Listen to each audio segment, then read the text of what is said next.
Some men walk into a room and go completely unnoticed.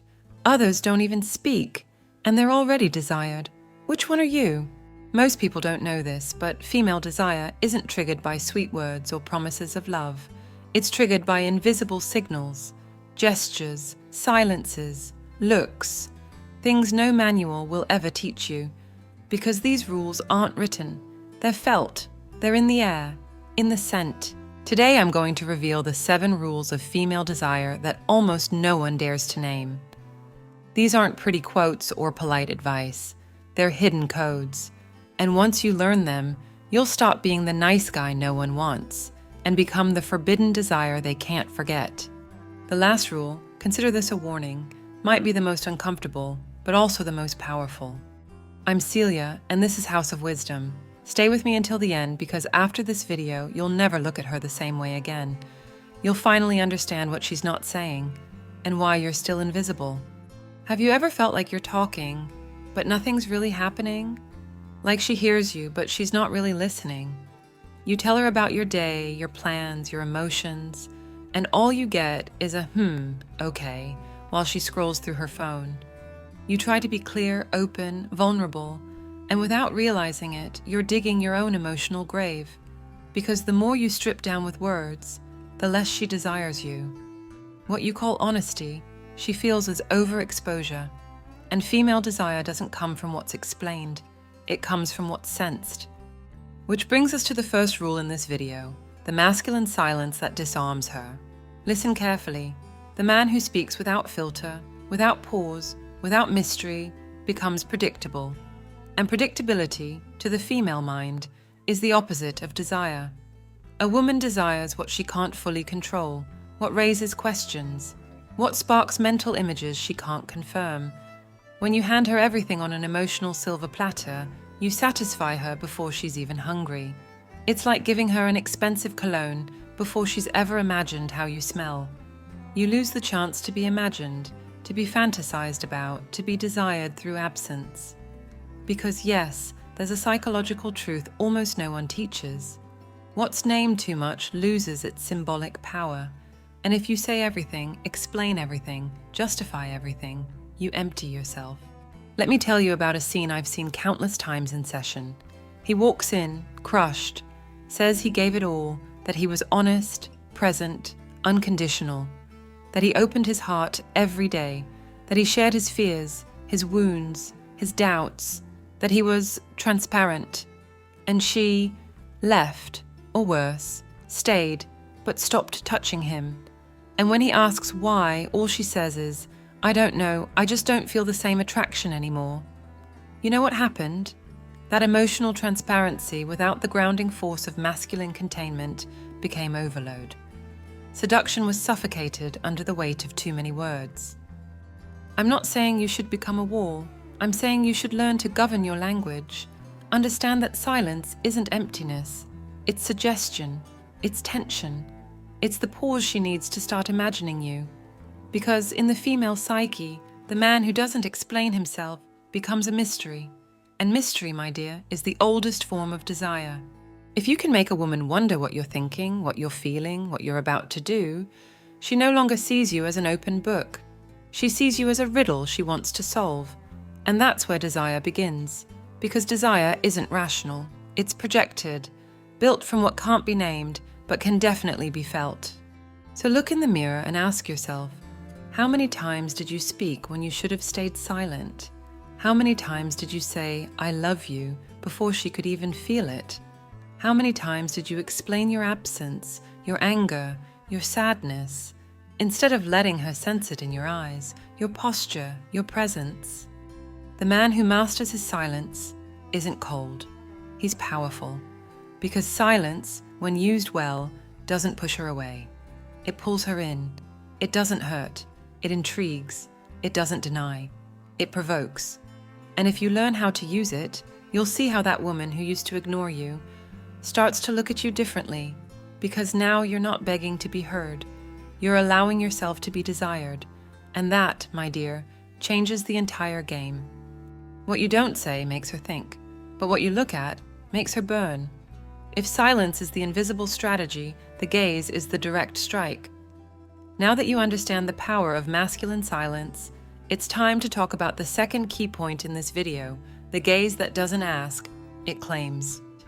A woman can resist words, she can doubt promises, she can question your intentions, but she can't escape a gaze that doesn't beg, doesn't plead, doesn't ask for permission, but asserts its presence with force. And I'm not talking about an aggressive or invasive look. I'm talking about that gaze that shows you know who you are, that you're not emotionally available to just anyone, that you're not seeking validation, but recognition. A gaze that doesn't need decoration, that holds just long enough, that doesn't turn away out of discomfort, nor lingers out of desperation. That is the gaze of a man who has rebuilt himself from the ground up.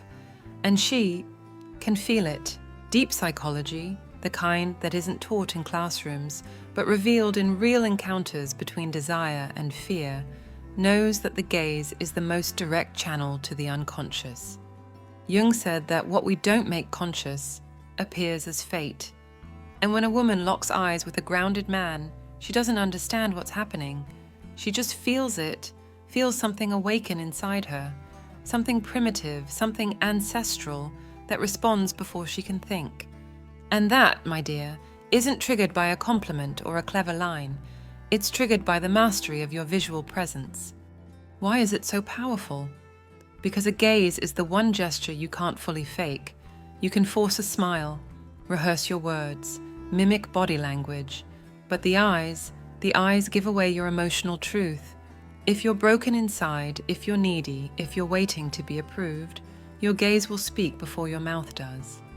But if you're at peace, if you're not chasing, if you're sure of yourself, your gaze will shout that too, without raising your voice, without moving your lips.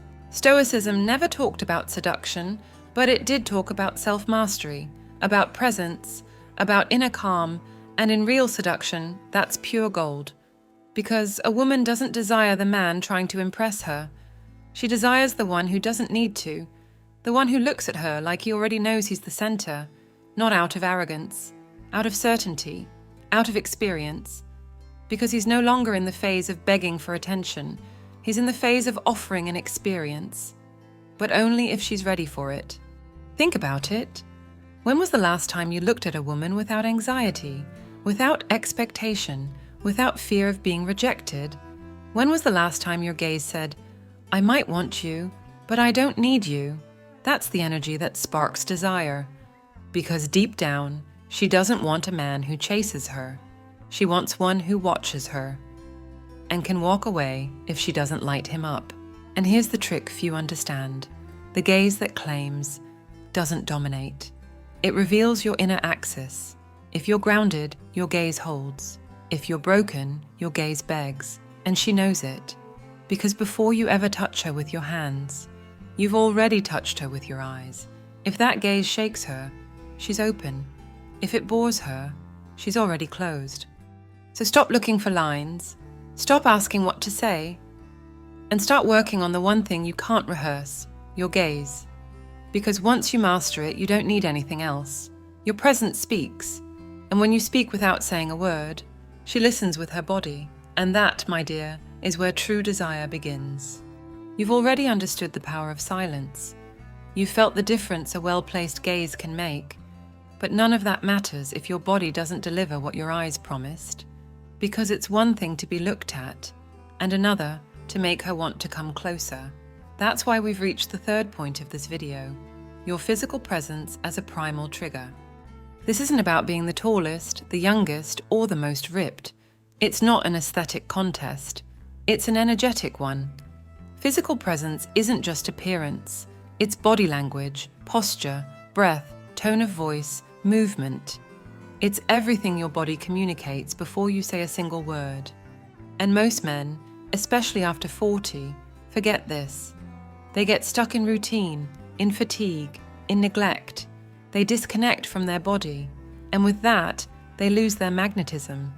A woman senses your body before she ever touches it. She feels it when you walk, when you sit down, when you lean against a wall and say nothing. If you're slouched, hunched over, shoulders down, chest caved in, what you're projecting is defeat, and defeat kills desire.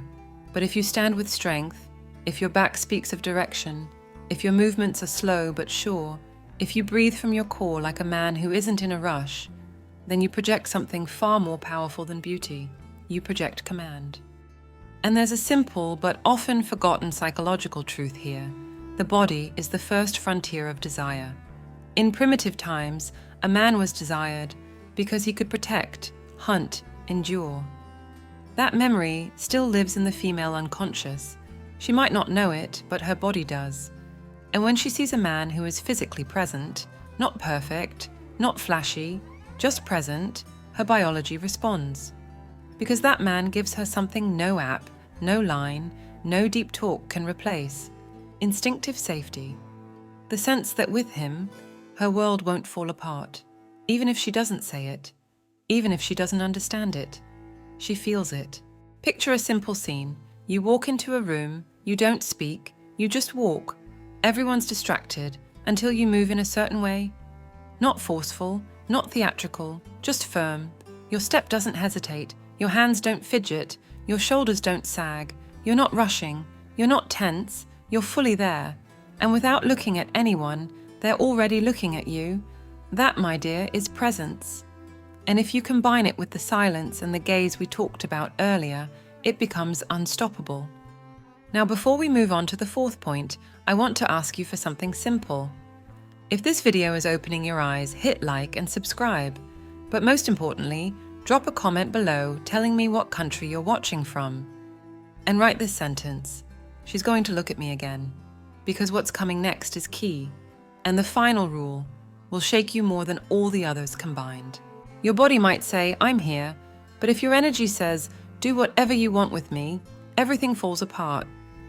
Because seduction isn't just about presence, it's about scarcity. And that's the mistake most men make when trying to reignite a woman's desire. They make themselves too available. They think the solution is to give more, be there more, prove more.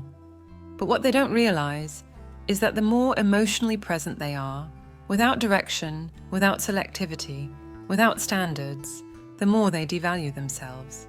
Which brings us to the fourth point of this video: emotional scarcity as a weapon of seduction. This is one of the most subtle and destructive traps for a man because it doesn't feel wrong at first. You think you're doing the right thing, that by always being there for her, replying in seconds, being her emotional safe haven, you're scoring points. But in reality, you're giving yourself away. You're offering yourself without filter. And in a woman's mind, what's given too easily isn't valued, isn't desired, isn't respected. Here's the mental trap. Because she once chose you, you think that to keep her interest, you have to keep increasing your effort. As if love was some kind of cumulative transaction. But desire doesn't work like that. Desire feeds on uncertainty, on contrast, on space. If you're always emotionally available, if she knows she can cry on your shoulder anytime, call you at any hour, unload her entire inner world on you without a single boundary, then you stop being a man and start being her therapist. And therapists don't spark desire. They soothe, they listen, they contain, but they don't ignite. Emotional scarcity isn't coldness, it's selectivity.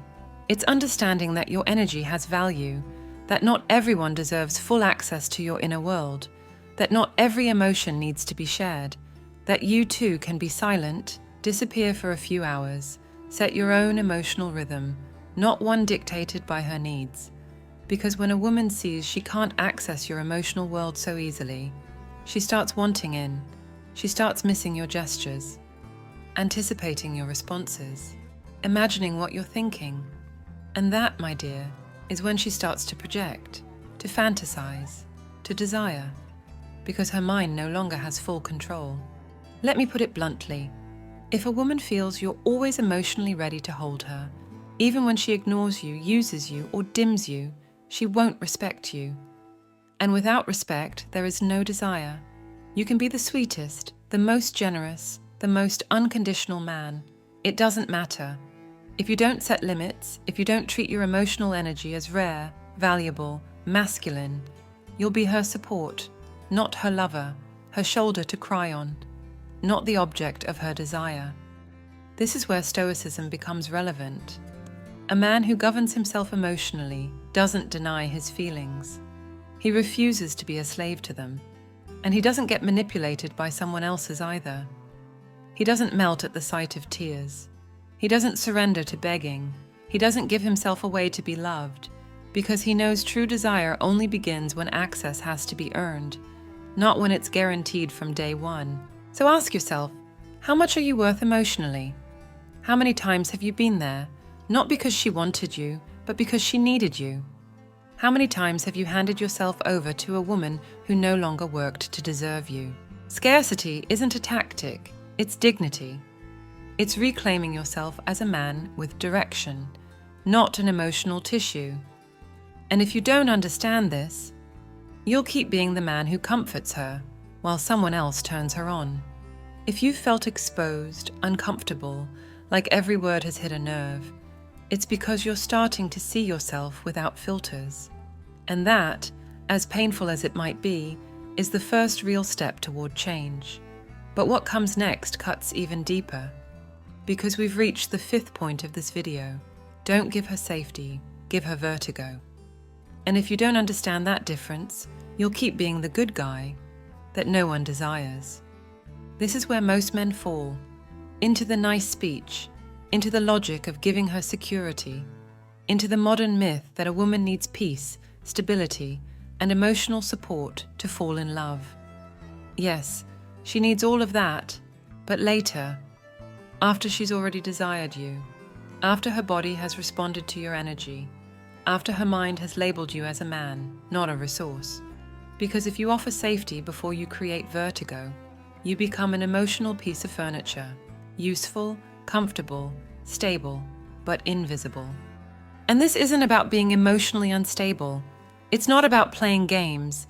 It's about creating what no safety can replace, a sense of emotional danger, of possibility, of anticipation, of not knowing what's going to happen with you.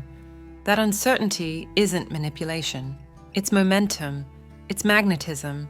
It's what makes a woman think about you when she lies in bed, when she's in the shower, when she's at work.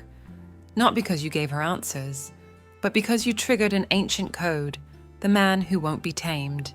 The problem is, when a man has been hurt, abandoned, or betrayed, his instinct is to compensate with more safety. He promises loyalty, stability, presence. He thinks that's how he'll keep her. But a woman who no longer desires you isn't looking for safety.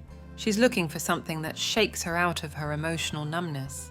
And you, with your promises, your full availability, your emotional predictability, only push her deeper into it. You push her, without meaning to, into someone else's arms. Not because you're a bad man, but because you no longer move her. Can you turn this around? Yes, but not from a place of need. Not from strategy. From inner transformation. You need to stop acting to keep her and start acting to lead. Stop asking what you can do to make her like you. Start asking if you would respect yourself if you were her. Because a woman doesn't desire the man who stays out of fear of losing her. She desires the man who could walk away, but chooses not to. The man who, even while wanting her, doesn't betray himself just to please her. You need to break free from the childish idea that if you make her feel safe, she'll stay. No, she'll stay if she feels alive, if her body reacts, if her mind spins when you speak. And that doesn't happen by being the nice guy. It happens by being unpredictable in your energy, grounded in your core, but unstable in your stimulation, solid, but not soft, present, but not submissive. So ask yourself, are you the man who brings her peace, or the one who makes her tremble? Are you the one who calms her day, or the one who shakes her soul? Because if you're not that, if you're not the man who makes her feel that something unexpected could happen with you, you'll be the safe one, the nice one, the one she appreciates, but not the one she craves. And if that doesn't wake you up, nothing will. By now, you've already understood that being physically present isn't enough. If your energy doesn't create tension, desire won't survive. But that tension doesn't just come from your body. It also comes from absence, from the touch that doesn't happen, from the kiss you hold back, from the graze that stops just inches from her skin. That's why we've reached the 6th point of this video. Touch her less, so she imagines you more. I want you to picture this. You're with her, very close, so close you could kiss her. So close you could run your hand down her back, take her waist, slide your fingers along her neck. But you don't. You're just there, fully present, energy alive, breath steady, your body saying, I could, but not yet.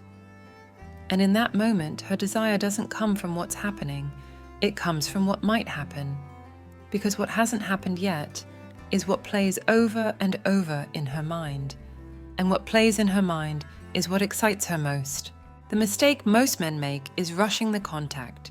They want to touch, kiss, move fast. They think the quicker they act, the faster they'll build connection. But it's the opposite. The more you anticipate, the less impact your gesture has, because you don't allow the fire to build. You don't give space for tension. You don't let her imagine what it would feel like if you chose to touch her. And that, my dear, is where the most valuable part of desire gets lost. The waiting, the suspense, the possibility. Touching less isn't indifference. It's deep emotional strategy. It's letting her body be the one that asks, letting her gaze be the one that searches, letting her mind be the one that imagines what she can't quite name yet. Because a woman doesn't desire the man who touches her out of impulse. She desires the one who watches her, who holds back, who circles her without rushing. Because that man is in control. Now picture the other scenario, the one you've probably lived, the man who can't hold back, who jumps at the first sign, who touches without reading the moment, who caresses like he's begging, who kisses like he's pleading. What does that create? Saturation, predictability, silent rejection. Because she didn't get the chance to imagine. She had no space to desire. It's already happening, and she didn't ask for it. And I'll say it bluntly, if a woman can't imagine you, she won't desire you. And if she doesn't desire you, she'll just tolerate you. And if she's only tolerating you, you've already lost. That's why, next time you're with her, don't touch her too fast. Don't reach for her body like you're reaching for approval. Look at her, breathe, hold the energy, make her wonder if you're going to do it. And when you finally do, let it feel inevitable, not predictable. Touching less doesn't mean doing less. It means doing just enough, with an intensity that leaves a mark, because what's rushed too quickly becomes routine. And you weren't made to be routine. You were made to be a memory, a craving, a fantasy, even if she hasn't touched you yet. If you've understood everything up to this point, you already know that desire doesn't come from what you give, but from what you hold back. That it's not about touching more, but about making her imagine what you haven't given. But all of that falls apart if you don't know how to read her code. Because a woman can look at you, smile at you, even kiss you, and still not desire you. Not because you're not enough, but because you didn't understand what she really wants. And that brings us to the 7th point of this video, mastering her hidden code. She's not going to tell you she wants a man who dominates her emotionally, who throws her off balance, who breaks her patterns. She'll tell you she wants someone sensitive, mature, someone she can talk to about everything. But that's the rational part of her speaking. That's what she says when she wants to sound proper. What she repeats, so she doesn't have to admit what she really craves. Because deep down, where it's raw and visceral, she wants a man who doesn't surrender to her, who doesn't explain himself, who isn't afraid of her, who, even while desiring her, could still walk away. You listened to what she said, but you never paid attention to what she chose, because while you were opening up about your emotions, she was thinking about the one who never explained himself. While you were offering stability, she was remembering the one she couldn't control. And you know what's worse? If you don't get this, you'll become the man who does everything right, and still loses to the one who does nothing, but speaks her hidden language. That code is everywhere, in her vague comments, in her mood swings, in her loaded silences. If you react, you've lost. If you explain yourself, you've lost. If you ask for emotional clarity, you're no longer her man, you've become her mirror. And a woman doesn't desire the one who reflects her chaos, She desires the one who walks through it without breaking. That's why the man who understands her language doesn't try to make sense of her with logic. He watches, he reads, he lets her speak and acts on what she didn't say. This is where many men fall apart, because they want everything to be direct, clear, explicit. But in the female mind, desire is symbolic. It doesn't grow from what's spoken, it grows from what's hidden. And if you can't read that, if you need her to spell everything out for you, you'll never be the one who lights her up. You'll only be the one who sticks around. So look at yourself, think about everything you've heard in this video, and ask yourself, are you going to keep being the logical man who gives everything away? Or are you ready to become the man she can't decode? You choose. But don't lie to yourself. Desire can't be negotiated. It has to be provoked. You either create it, or you disappear.